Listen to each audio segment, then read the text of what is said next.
Hello friends, welcome back to Joblets YouTube channel. आज की इस वीडियो के अंदर हम 23 से लेकर 29 जनवरी 2023 तक के जो करंट अफेयर्स हैं, यानी कि वीकली करंट अफेयर्स को आज हम कवर करेंगे, जिसके अंदर हम लगभग 50 MCQs को आज हम लगाएंगे। और इतने MCQs लगाने के बाद आपके मन में किसी भी तरीके का कोई भी डाउट नहीं बचेगा। इस हफ्ते की जो करंट अफेयर देखने के बाद आपका जो पूरा जो हफ्ता है ये कवर हो जाएगा, क्योंकि 50 क्वेश्चंस काफ़ी होते हैं और सबसे ज़्यादा जो मोस्ट इंपॉर्टेंट क्वेश्चंस हैं उन्हीं को मैंने इसके अंदर डाला है, जो कि आपके जो पेपर के अंदर डेफिनेटली देखने को मिलेंगे। तो चलिए शुरुआत करते हैं अपने पहले क्वेश्चन के साथ। नागरिक उड्डयन महानिदेशालय DGCA के महानिदेशक किसे नियुक्त किया गया है?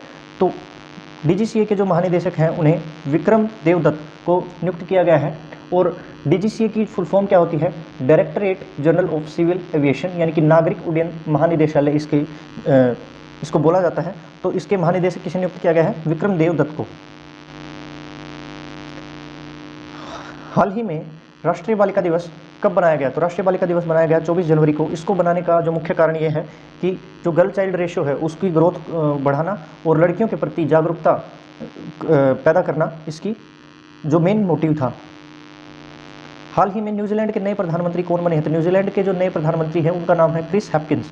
ये कौन से नंबर के प्रधानमंत्री हैं? ये 41, ये 41वें नंबर के प्रधानमंत्री हैं। इससे पहले कौन थी? जेसिंडा एड्रन जो थी ये प्रधानमंत्री थी, और इन्होंने अपनी मर्जी से इस्तीफा दे दिया था अपने पद से, और उसके बाद में क्रिस हैप्किंस ने PM के पद का जो न्यूजीलैंड का भार है वो अपने कंधों पे उठाया है। हाल ही में राष्ट्रीय मतदाता दिवस कब बनाया गया? तो राष्ट्रीय मतदाता दिवस मनाया जाता है 25 जनवरी को। और इस बार जो थीम क्या थी? Nothing like voting I vote for sure. Nothing like voting I vote for sure was the theme of राष्ट्रीय मतदाता दिवस।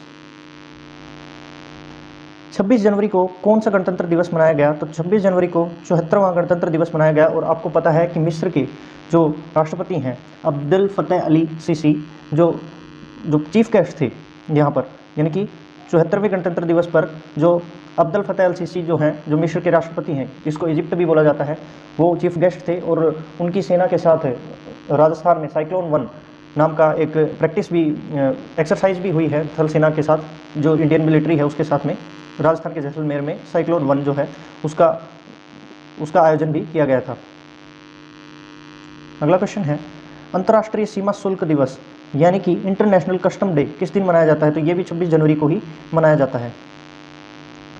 अंडमान निकोबार के कितने द्वीपों के नाम परमवीर चक्र विजेताओं के नाम पर रखा गया है? तो ये यहाँ पर लगभग 21 परमवीर चक्र विजेता हैं, तो इन्हीं के नाम पर 21 के नाम पर एक द्वीप का नाम रखा गया है।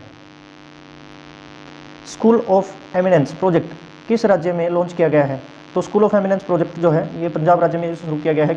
इसका उद्देश्य क्या है कि गवर्नमेंट के जो स्कूल हैं, गवर्नमेंट स्कूल में शिक्षा को अच्छा करना, यानी कि दुरुस्त करना और बच्चों के भविष्य को अच्छा बनाना इसका उद्देश्य है। हाल ही में बालकृष्ण दोषी का निधन हो गया। वे कौन थे? ये वास्तुकार थे, यानी कि आर्किटेक्ट। ये आर्किटेक्ट थे और इनको पद्म विभूषण से भी सम्मानित किया गया है मरणोपरांत। लुइसा स्टेफनी एंड राफेल मोटास ने ऑस्ट्रेलियन ओपन 2023 के मिश्रित युगल खिताब को जीता है। ये किस देश के खिलाड़ी हैं? तो ये ब्राज़ील के हैं। और इन्होंने किसको हराया है? इन्होंने हराया है रोहन बोपन्ना एंड सानिया मिर्जा एंड रोहन बोपन्ना को इन्होंने हराया है।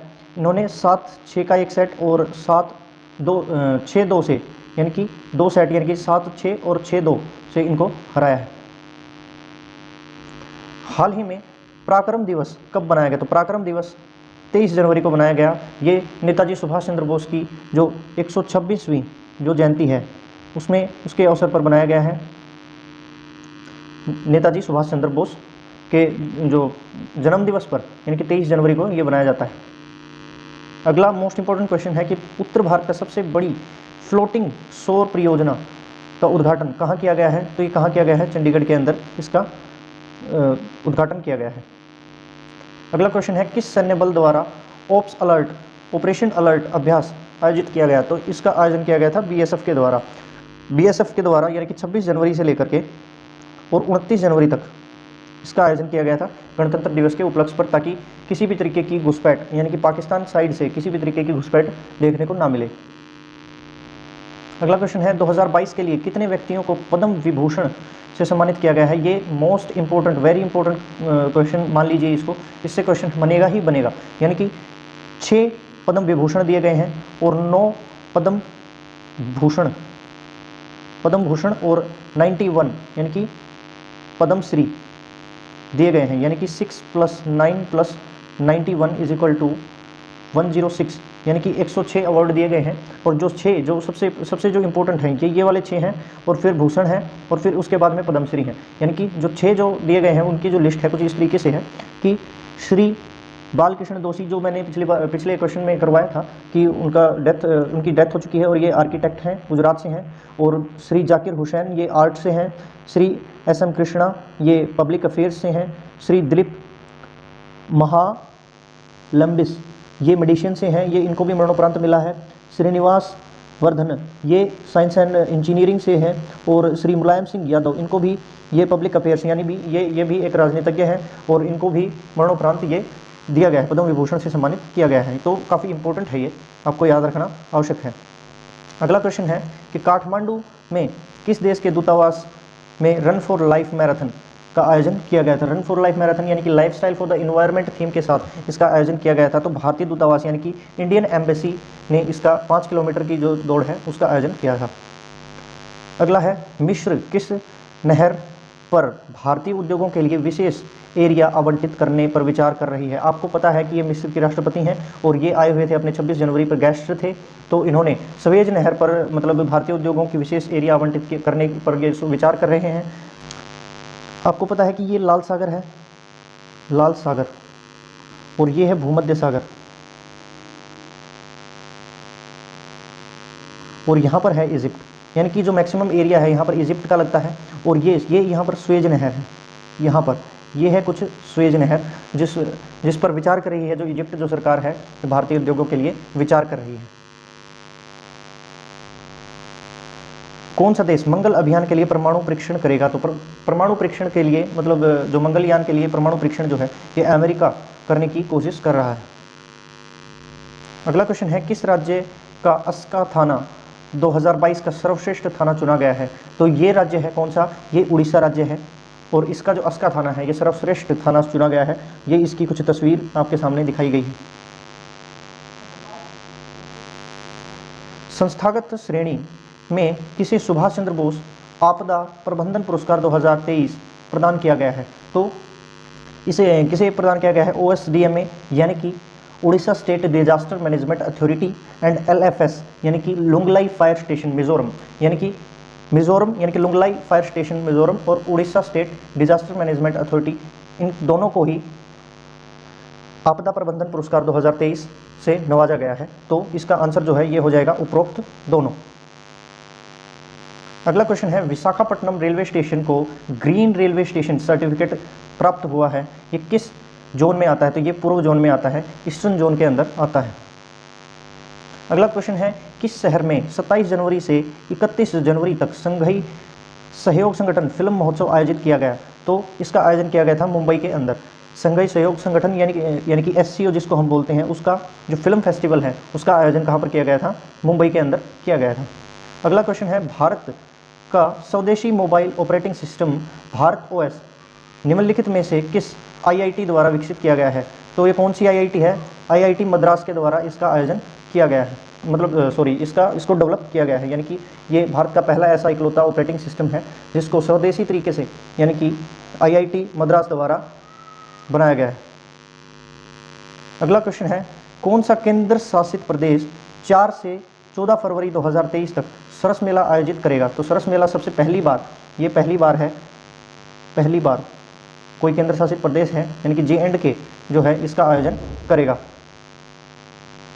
अगला क्वेश्चन है, भारतीय वायुसेना 1 से 5 फरवरी 2023 तक पूर्वोत्तर भारत में कौन सा अभ्यास आयोजित करेगी? तो ये अभ्यास कौन सा है? प्रलय। प्रलय नाम का अभ्यास है जो भारतीय वायुसेना जो पूर्वोत्तर यानी कि अरुणाचल प्रदेश के अंदर ये आयोजित करेगी।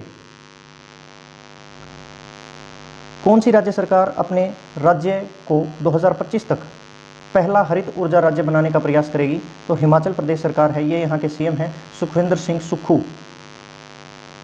सुखविंदर सिंह सुक्खू यहाँ के मुख्यमंत्री हैं और इन्होंने पहला हरित राज्य बनाने का प्रयास किया है और ये 2025 तक क्लेम कर रहे हैं कि हम 2025 तक जो हिमाचल प्रदेश है उसको पहला हरित ऊर्जा राज्य बनाएंगे। अगला है, किस देश के राष्ट्रपति गणतंत्र दिवस 2023 के मुख्य अतिथि थे? तो इसको हम पहले कर चुके हैं, अब्दुल फतेह अल सीसी जो हैं ये मिस्र, इसको इजिप्ट भी बोला जाता है, EGYPT, इजिप्ट भी इसको बोला जाता है। तो ये जो थे अब्दुल फतेह अल सीसी जो हैं यहाँ के मतलब गणतंत्र दिवस पर चीफ गेस्ट थे। Balloons and boat festival, balloons and boat festival किस स्थान पर आयोजित किया गया? तो ये वाराणसी के अंदर आयोजित किया गया, गंगा के किनारे इसका आयोजन किया गया। ये इंपॉर्टेंट क्वेश्चन है। आप चाहें तो वीडियो को लाइक कर सकते हैं, शेयर कर सकते हैं, क्योंकि हम जो हैं अपनी इन क्लासेस के साथ साथ जॉब रिलेटेड इंफॉर्मेशंस भी प्रोवाइड करवाते हैं। आप चाहें तो वीडियो को लाइक कर सकते हैं और शेयर भी कर सकते हैं, क्योंकि हम अपने जो क्लासेस के साथ साथ आपको job related news, static GK और बहुत ही शानदार तरीके से हम स्टैटिक जीके करवाने का काम करते हैं आपको, और मैथ्स की क्लासेस भी आपको प्रोवाइड करवाई जाती हैं। और आपको एज यू नो कि आपको करंट अफेयर्स भी यानी कि जनवरी 2023 से ही हमने शुरू किया है, तो हम अभी आपको रेगुलर बेसिस पे आपको हर हफ्ते का जो करंट अफेयर है हम वो आपको प्रोवाइड करवाएंगे, और मैं कोशिश करूँगा कि आपको मंथली जो करंट अफेयर है वो भी आपको प्रोवाइड करवाऊँ। आगे बढ़ते हैं। भारत सरकार CGHS को आयुष्मान भारत के साथ जोड़ेगी। आयुष्मान भारत योजना कब शुरू हुई थी? तो आयुष्मान भारत योजना जो है ये 2018 के अंदर इसकी शुरुआत की गई थी। और CGHS की फुल फॉर्म क्या है? Central government health scheme. इनकी सेंट्रल गवर्नमेंट हेल्थ स्कीम को आयुष्मान भारत योजना के साथ में जोड़ा जाएगा। भारतीय नौसेना ने किस स्थान पर एम्फैक्स 2023 मेगा अभ्यास का आयोजन किया है? तो ये आंध्र प्रदेश के अंदर किया है। इसके अंदर ये तीनों की तीनों जो सेना है यानी कि थल सेना, वायुसेना और नौसेना, तीनों ने आपस में मिलकर इस एक्सरसाइज को कंडक्ट किया है। हाल ही में किस राज्य के मुख्यमंत्री ने अंतर्राष्ट्रीय शिल्प शिखर सम्मेलन का आयोजन किया? तो ये है नवीन पटनायक। ये उड़ीसा के मुख्यमंत्री हैं और इन्होंने ही उड़ीसा के अंदर अंतर्राष्ट्रीय शिल्प शिखर सम्मेलन का आयोजन किया है। G20 की पहली पर्यावरण बैठक 9 से 11 फरवरी 2023 तक किस शहर में आयोजित की जाएगी? तो G20 की जो पर्यावरण बैठक है, पहली पर्यावरण बैठक है, तो वो बेंगलुरु के अंदर आयोजित की जाएगी। किस संगठन ने 2023 के अंतर्राष्ट्रीय शिक्षा दिवस को अफगान लड़कियों और महिलाओं को समर्पित किया है? तो किसने किया है? यूनेस्को ने किया है। ये बहुत ज़्यादा इंपॉर्टेंट क्वेश्चन है, और आपको पता है कि यूनेस्को की जो फुल फॉर्म है United Nations Educational, Scientific and Cultural Organization, इसकी फुल फॉर्म है। और इसकी जो स्थापना है ये कब हुई थी? 16 नवंबर 1945 को इसकी स्थापना हुई थी। और स्थापना हुई कहाँ पर थी? तो मैं बताऊँ, लंदन के अंदर, लंदन के अंदर इसकी स्थापना हुई थी। बट इसका जो हेडक्वार्टर है, हेडक्वार्टर कहाँ पर है? इसका हेडक्वार्टर है पेरिस के अंदर। और इसके जो हेड हैं, अभी फ़िलहाल में जो हेड हैं उनका नाम है यूड्रे अजोले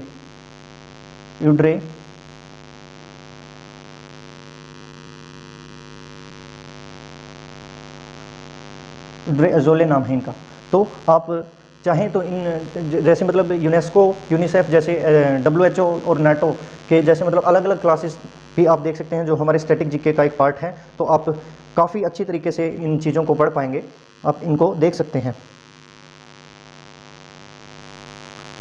ई-गवर्नेंस पर 2 दिवसीय क्षेत्रीय सम्मेलन किस शहर में आयोजित किया गया? तो ई-गवर्नेंस पर 2 दिवसीय क्षेत्रीय सम्मेलन कहाँ पर आयोजित किया गया? तो ये मुंबई के अंदर इसका आयोजन किया गया है।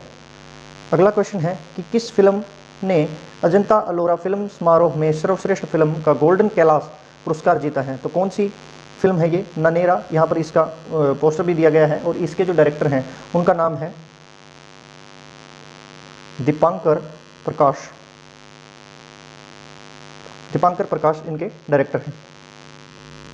अगला क्वेश्चन है कि फरवरी 2023 में यूथ 20 ग्रुप की पहली बैठक किस शहर में आयोजित की गई? तो इसका आंसर यहाँ पर दिया भी गया है कि गुवाहाटी के अंदर की जाएगी, यानी कि फरवरी 2023 में इसका आयोजन गुवाहाटी के अंदर किया जाएगा यूथ 20 ग्रुप का। अगला है, हाल ही में जे जमुना का निधन हो गया, वे किस व्यवसाय से संबंधित हैं? तो ये राजनीतिज्ञ भी हैं, अभिनेत्री भी रही हैं और निर्देशक यानी कि डायरेक्टर भी रही हैं। तो ये उपरोक्त सभी यानी कि तीनों के तीनों फील्ड्स में इन्होंने अपना काम किया है। अगला है, पहली बार किसी सैन्य बल की